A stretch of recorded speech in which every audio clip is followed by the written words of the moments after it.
Hello, and welcome to the final lecture of Modern World History for Spring 2020. Today, I would like to bring our conversation to the present, but in a historical way. And one of the things that I think we need to face in the present is the question of whether human societies are actually able to continue growing forever indefinitely, or whether there are limits on the Earth's carrying capacity. Now, historically, one of the most basic and often overlooked aspects of human interactions with each other and with our planet is the impact of population growth. There are a number of reasons why people have tended to avoid thinking about the danger of having too many people in the world. We like people, especially those that are close to us. And historically, the growth of our own particular group has always been an important way to ensure our own survival and the survival of our families and the people we care about, and has been desirable. In the past, people haven't always been too concerned if the excess of their particular community came at the expense of other people elsewhere and other communities. And recently, of course, that neighborhood that we deal with in considering this question has expanded to include the whole world. There's an economic concept called the zero-sum game that says that for every winner, there has to be a loser. But since the Industrial Revolution, though, Westerners have, for the most part, been able to live outside of any type of consciousness of that, or outside of the constrictions of that type of zero-sum logic. That doesn't mean that Westerners have been unaware of the problem, however. At the very beginning of the modern age, actually, an English economist named Thomas Robert Malthus, who lived from 1766 to 1834, published a short book called An Essay on the Principle of Population. Malthus's theory, which was published in 1798, became instantly controversial on both sides of the Atlantic. Thomas Jefferson actually sent a copy of the book to his favorite economist, a guy by the name of Jean-Baptiste Say, and asked him for his opinion on the issue. Malthus's basic idea was stated like this. Malthus said, the increase in population is necessarily limited by the means of subsistence. The population does invariably increase when the means of subsistence increase. And the superior power of population is repressed, and the actual population is kept equal to the means of subsistence only by misery and vice. Another way of saying this is population grows as long as there is food and water to support it. But when these resources run out, then population is brought back down through tragedies like famine, disease, and war. And these three causes of major depopulation are often termed Malthusian disasters. Malthus went on to observe that populations tend to increase geometrically. 2 people become 4, 4 become 8, 8 becomes 16, etc. In contrast, he said, food supplies at best increase only arithmetically. 2 bushels of wheat become 4, which become 6, which become 8. By this logic, it's easy to see that society can easily outrun its ability to feed itself if the population is not kept down by either reducing births or by increasing deaths. And it's easy to understand why early modern Europeans were so obsessed with acquiring new territories to improve their food production abilities. The famines, diseases, and wars of European history give Malthus the examples that he needed of the crises that tended to reduce populations. If society was going to avoid these periodic disasters, Malthus argued, then it would need to find some way of limiting the birth rate to avoid starving. The Malthusian theory, as it's called, was intensely controversial right from the start. One of the reasons why it was so controversial was that it advocated birth control. Malthus himself only called for what he termed moral restraint, to reduce birth rates, but many Malthusians had much more active contraceptive measures in mind. The idea of limiting reproduction was seen by most religious people at the time as a violation of the injunction to be fruitful and multiply. And eliminating the risk of pregnancy was seen by many moralists as an encouragement of vice and an invitation to people to sin. Over 2 centuries later, we haven't entirely left those arguments behind. The other big controversy surrounding Malthusian thought was that it was used by some members of the British upper classes to argue that the conditions of the poor should not be improved. If poor people had higher wages and more to eat, they argued, then they would have more children, and more of their young children would survive, which would put unnecessary stress on the social system and in the long run lead to mass starvation for everybody. The poor simply had to suffer, they said, or society was doomed.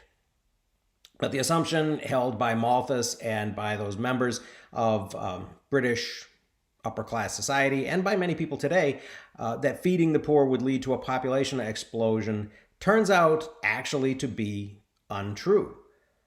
Population scientists today agree, after studying societies all over the world, that as economic security increases, a demographic shift occurs and birth rates begin to decline.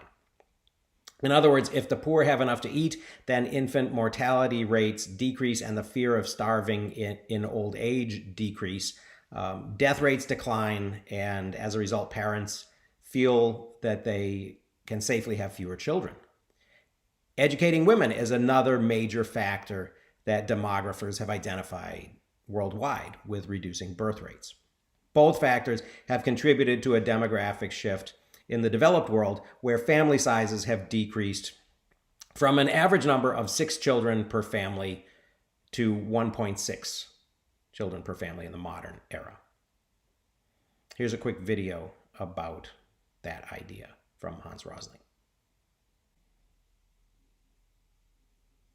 A common misunderstanding is that if we save all the poor children, the world will become overpopulated. This may sound logical, but it's wrong. It's the other way around. Saving the poor children's lives is required to end population growth. Now, look at the UN numbers. Poor parents, on average, have 5 children, and 1 dies. Look, 2 parents are replaced by 4 surviving children in the next generation. This means population is growing very fast among the poorest. This is the average family in the worst of places like Congo and Afghanistan.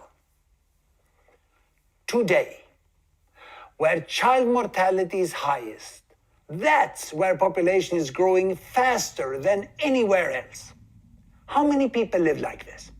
There are 7 billion people in the world. 1 block, 1 billion. The poorest 2 billion, they live like this. The other 5 billion, they have this average family. 2 parents having 2 children, and there are few child deaths.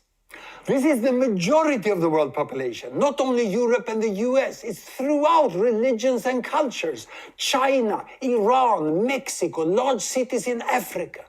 Today, in most population, children just replace parents, and the size of generations are no longer increasing. This means the population will stop growing. How did so many people end up with small families? Well, their children stopped dying. As they left extreme poverty and girls got education, parents no longer had to compensate for child death by having many babies. And a large family stopped being an economic necessity or a social status symbol. And with modern contraceptives, parents across the world, the majority, decided to have a small family. So, by saving the lives of poor children and helping the last 2 billion out of poverty, these parents will also decide to have fewer children. And fewer. eventually reaching the two-child family. That showed the UN family size forecast up to the end of the century. Then the world population is expected to stop growing. Before it stops, another 4 billion people will be added to the world population. 4 billion more. That's a lot of people. But the longer poor children keeps dying and this change is delayed, the more billions will be added. So, ending population growth starts by saving the poorest children. In spite of Rosling's message here, and in spite of the developed world's success in limiting population growth by providing education for women and a social safety net for everybody, the argument is actually still raging regarding the quote-unquote developing world. The Gates Foundation recently started a campaign called hashtag Stop the Myth. And according to a short video that they made called You Decide, Save the People or Save the Planet, the issue is still very poorly understood. Melinda Gates in the video points out that in Afghanistan, where 10% of children die before the age of 5, population is expected to nearly double by 2050. In Thailand, on the other hand, which currently has about the same population size, the number of children dying has decreased substantially, and so has the birth rate. Clearly, Gates says letting children die now so that they don't strain the planet later doesn't really work. It's a myth. Until very recently in human history, the Earth has been so big and the total human population so small, relatively speaking, that the resources available to us have often seemed infinite. In 1800, there were fewer than 1 billion people on the planet. In 1900, there were still less than 2 billion. By 1960, there were 3 billion, and in 1999, there were 6 billion. Current world population is estimated to be about 7.6, 7.7 billion people, on the way to at least 9 billion. During this dramatic increase, there were periods like the early Industrial Revolution when warriors like Malthus and his followers expressed doubts and became very anxious. Malthus had no idea that his nation was about to expand its empire into Africa and Asia, or that continuing emigration to the Americas and Australia would continue to reduce populations at home and relieve that population pressure. And of course, he couldn't anticipate advances in technology and the demographic shifts of increasing economic security that I just mentioned. But sometimes even these advances prove temporary or subject to disruption. The population of Ireland boomed in the first decades of the 19th century as potatoes, gotten from the New World, increased the calories available to poor people and seemed to eliminate the threat of famine. The Irish population peaked, as you may recall, at over 8 million in 1841, but then the Blight eliminated the main food supply and killed over 1 million people and forced a couple million more to emigrate to places like America.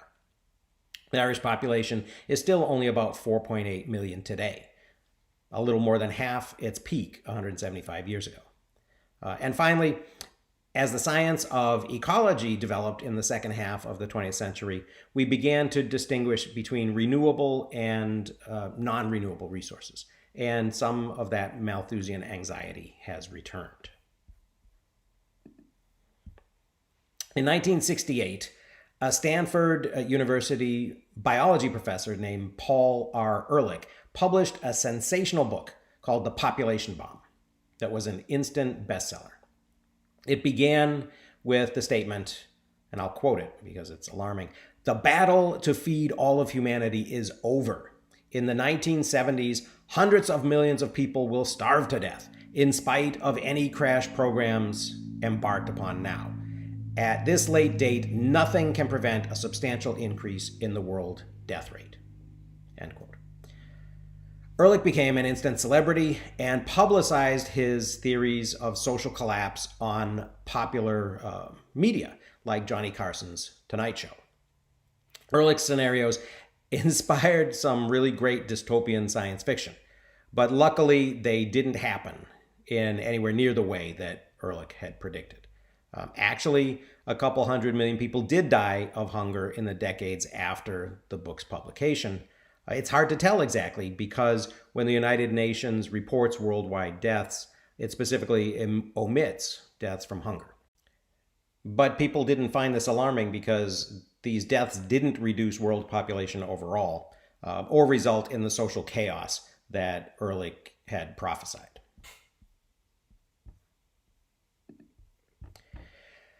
And the population bomb actually may have done more harm than good in the long run because it made the population issue an easy target for critics. But people remained concerned about the rapid increase in the world's human population. In 1972, an international organization called the Club of Rome published a study that was titled The Limits to Growth. Unlike Ehrlich's sensational predictions of doom, Limits to Growth applied mathematical systems modeling to 5 particular variables: world population, industrialization, pollution, food production, and natural resource depletion. The researchers were using brand new, newly available computer technology to produce a study that illustrated the interaction of these variables in complex ways and showed 3 potential future outcomes in their report. In 2 of these scenarios, the global system experiences what the researchers called overshoot and collapse in either the mid or the late 21st century. In the 3rd scenario, the computer models arrived at what the researchers called a stabilized world system that didn't crash. Decades later, the researchers returned to their models and did a follow-up study that suggested that a lot of these trend lines that the actual experience on these trends was conforming to one of the models that called for collapse. Now, that was concerning, and it definitely merits further study, but it doesn't necessarily prove that we're inevitably headed for that type of a collapse. But not all the warnings that humanity is reaching resource limits have come from university academics or from international think tanks that are naturally distrusted by regular people and by corporate leaders. Marion King Hubbard was an American geophysicist working for Shell Oil in 1956 when he presented a research paper to the oil industry trade group, the American Petroleum Institute, where he showed that for any geographical area, and by implication for the total of them, the whole planet as a whole, petroleum production follows a predictable bell-shaped curve. Hubbard's theory correctly predicted that oil production in the continental US would peak between 1965 and 1970, and then begin to decline. Hubbard also predicted that world production would peak in, he said, about 50 years. And although the data, and especially interpreting the data, is very controversial, several credible sources suggest that the peak in global oil production happened between 2003 and 2004, right on Hubbard's schedule. Petrochemical prices can be expected to rise if supplies diminish. Currently, new technologies such as fracking and converting tar sands into usable petroleum have added some new sources to the supply of what we now call petroleum. We've expanded that set of the things that we call petroleum. These new additions don't necessarily refute the logic of Hubbard's predictions, although they do potentially push back the anticipated supply crunch. 2 elements of the limits of growth, computer models, of course, industrial production and food production, depend heavily on the price of energy. And a third factor, pollution, is an issue that both fracking and tar sands exacerbate. A reduction of the supply of oil, an increase in its cost, or an increase in pollution could all have significant negative impacts on those variables. Hubbard, although he was a petrochemical scientist, actually said some things that echoed Malthus. Our principal constraints, he said, are cultural. During the last 2 centuries, we have known nothing but exponential growth, and in parallel, we have evolved what amounts to an exponential growth culture, a culture so dependent on the continuation of exponential growth for its stability that it is incapable of reckoning with problems of non-growth. End quote. And these are words that have been echoed by economists as well. They're not the words of dewy-eyed environmentalists or crazy academics or sensationalist authors. Hubbard was an oil industry analyst. Some people have argued that possible future discoveries of more oil could postpone society's shift to a non-fossil fuel energy economy. But even the oil industry, for the most part, agrees that production will decline. So the question we're left with is, how quickly will we use up what remains? And some environmentalists are even asking, do we want to use up everything that remains based on the amount of carbon that it will put in the atmosphere? The argument against burning the rest of the oil, and especially the coal, is that fossil fuels, of course, are one of the big contributors to atmospheric carbon that leads to global warming. Now, while this is true, other factors such as deforestation and even agribusiness, corporate farming, increase the carbon load as well and release comparable or even greater amounts of carbon into the atmosphere.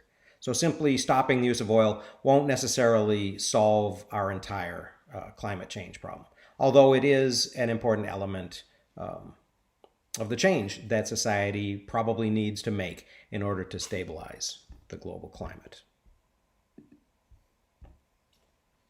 But because energy is such a large part of the economies of developed nations, any change that's proposed is heavily contested. Global energy corporations have an incredible ability to influence politics. A few years ago, British Petroleum, BP, which you may recall was established in 1908 as the Anglo-Persian Oil Company, and now operates in 72 countries. BP issued an energy outlook for the year 2035, which claims that Hubbard's peak oil scenario is actually incorrect and announces the company's intention to burn just as much as they possibly can in the next 2 decades. BP's claim is that oil production hasn't peaked, but it depends on that redefinition of the word oil that includes both tar sands and biofuels, such as ethanol. And ethanol production depends not only on the energy-intensive production of surplus corn and cane sugar, which is what Brazil uses as their primary plant source for ethanol, but also in government subsidies that keep the prices of these commodities below their cost of production. So it's hard to see exactly how biofuels could legitimately be called a new source of oil. And that brings us to climate change, which more than any other environmental concern has dominated the attention of Americans in recent years. Unfortunately, because in many cases this has pushed pollution off the table, which also needs to be addressed. Although the idea that the planet's climate has been adversely affected by human activity, although this idea is controversial in the media and politics and popular culture, it's almost universally accepted by scientists. According to NASA, at least 97% of climate scientists agree that global warming over the past couple of centuries is due to human activities, or anthropogenic. American and international science organizations like the American Geophysical Union, the American Meteorological Society, and the American Medical Association, in addition to the UN's Intergovernmental Panel on Climate Change, the IPCC, have all gone a step further, arguing that we must reduce emissions of greenhouse gases beginning now. Of course, who they mean by we is unclear, and the penalties for not heeding their warnings are really hard to specify.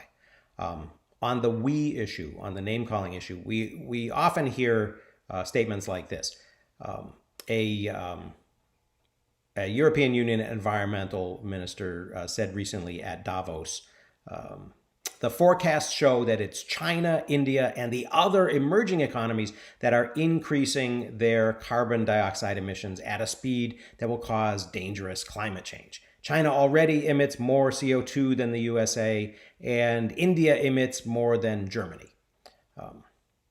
End quote. Now, this is statistically true, but the population of China is 1.4 billion almost, and India is 1.3 billion. The United States' population is about 330 million, and Germany's population is about 84 million. So in terms of per capita production, China emits 7.7 tons per year per capita. India, 1.8 tons, so a very small amount on a per capita basis.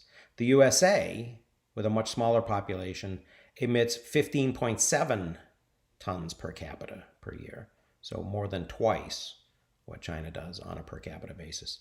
And even Germany, which the European Union minister called out, emits almost 10 tons per capita, so much higher than China and India. The science is complicated, though, and it is difficult for some people to grasp. And to make matters worse, most Americans share a belief system that distrusts science and scientists, because science and scientists often seem to contradict many of their most cherished religious doctrines about the nature of the world and about our place in it. To make matters even worse, concern over climate change nowadays is identified with a particular political orientation. The claim that only liberals care about the environment is absurd, of course, and it ignores the traditional meaning of the word conservative. In reality, this is not a liberal versus a conservative issue. The argument against climate change has been carefully managed and funded by political action committees and foundations representing corporations that oppose changes in energy policy. And for their part, the proponents of climate change have not done the best possible job in getting their message across to people who might not agree with them.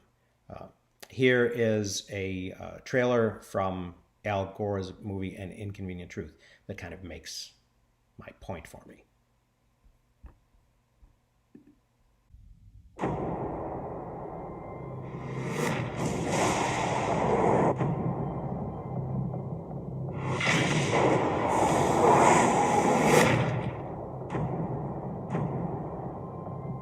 If you look at the 10 hottest years ever measured, they've all occurred in the last 14 years. And the hottest of all was 2005. The scientific consensus is that we are causing global warming.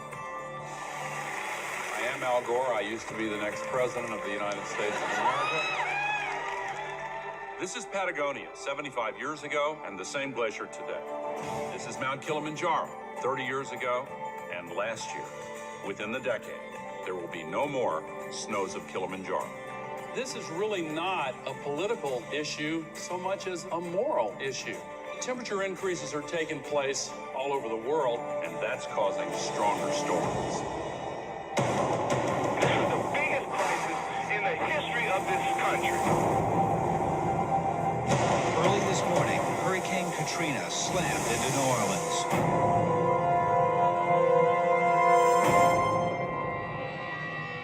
Is it possible that we should prepare against other threats besides terrorists?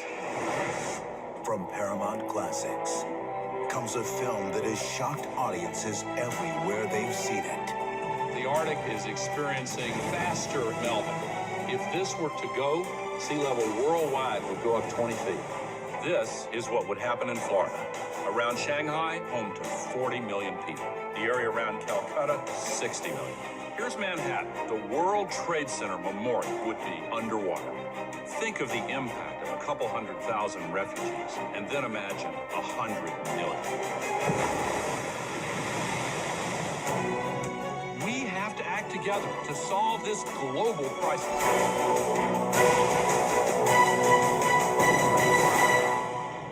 Our ability to live is what is at stake.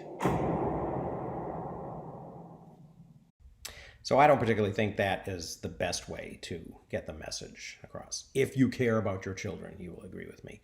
Doesn't seem to be the best possible argument that you could make to a skeptic. And although 97% of climate scientists agree on anthropogenic climate change, when Americans are asked, do most scientists believe that the Earth is getting warmer because of human activity, 55% of them actually either say no or they say, I don't know. So less than half of Americans are aware that scientists are basically unanimous on this issue, or they choose not to believe it. And thinking or believing that scientists are unsure affects our opinions about climate change, and it affects the types of government policies that we are willing to support to mitigate it and deal with it. A recent study found that most of the public statements against climate change made from 2003 to 2010 could be traced to about 91 organizations.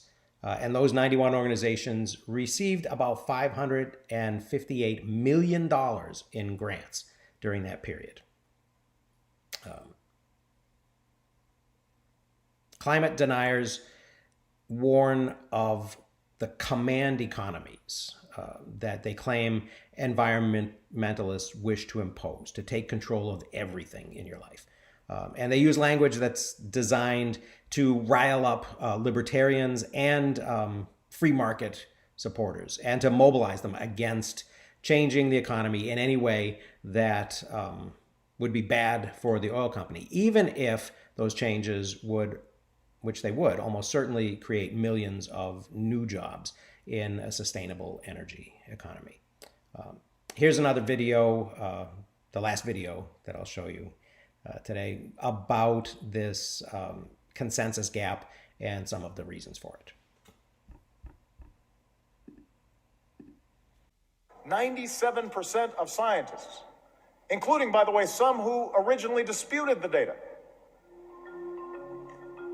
have now put that to rest. They've acknowledged the planet is warming and human activity is contributing to it.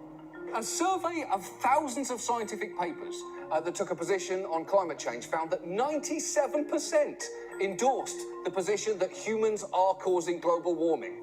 Some 97% of scientists who have written in peer-reviewed journals say the following: climate change is real, it is significantly caused by human activity. 97% of scientists the world over have said that climate change is urgent and man-made and must be addressed. For over a decade, study after study has found that 97% of publishing climate scientists agree that humans are causing global warming. But what do the general public think? I'm here at the Brisbane City Mall to find out. What percentage of climate scientists do you think agree that humans are causing global warming? 95%, probably 50%. 75%, I think. 80%, yeah? 85. Would you like to know who was closer then? I think I was closer. 100%. Between 5 and 10%? Not a lot. Oh, hang on, sorry, other way around. 95%. But split 50-50. I would say 80%. 95%. I would say 50. Half. There's a huge gap between what many of the public think about the scientific consensus and the actual 97% agreement among climate scientists. Why is there such a large consensus gap? One contributor is misinformation. The 97% figure that's thrown around, the head of the UN IPC said that number was pulled out of thin air. That 97% number, that's been debunked in several studies. This 97% is essentially pulled from thin air. The stat about the 97% of scientists is based on one discredited study. 97% of all scientists believe... Is this a bogus number? It's so not a bogus It's so a bogus. Okay, yours is, mine is, yours is, mine. From clips like this, you'd think there's a vigorous debate about whether scientists agree that humans are causing global warming. We're often exposed to contradictory messages in the media. How do we see through the misinformation and get to the truth about consensus? I joined with scientists who authored 7 of the key studies into the consensus on climate change. When we looked collectively at the wide range of consensus studies, we found that the expert scientific consensus on human-caused global warming is between 90 to 100%. The higher the expertise in climate science, the stronger the agreement on human-caused global warming. When you get to climate scientists who have published peer-reviewed climate research, there's 97% agreement. But the fact that consensus gets stronger with higher expertise is exploited by those looking to cast doubt on the consensus. They do this by selecting groups of scientists that have lower expertise in climate science to get a lower level of scientific agreement and argue that there's no consensus. Using non-experts to cast doubt on the expert consensus is a key characteristic of science denial known as the appeal to fake experts. This approach was employed by Richard Tol in a comment criticising the 97% consensus. Tol misrepresented a number of consensus studies portraying non-expert groups as representative of the expert consensus. The scientists who authored those studies were none too happy with how their research was misrepresented. But on the positive side, Tol's misrepresentation of all those studies brought the authors of 7 key studies together to publish a full view on the scientific consensus on climate change. Our paper established a consensus on the consensus, being between 90 to 100% expert agreement on human-caused global warming, with a number of studies finding 97% consensus.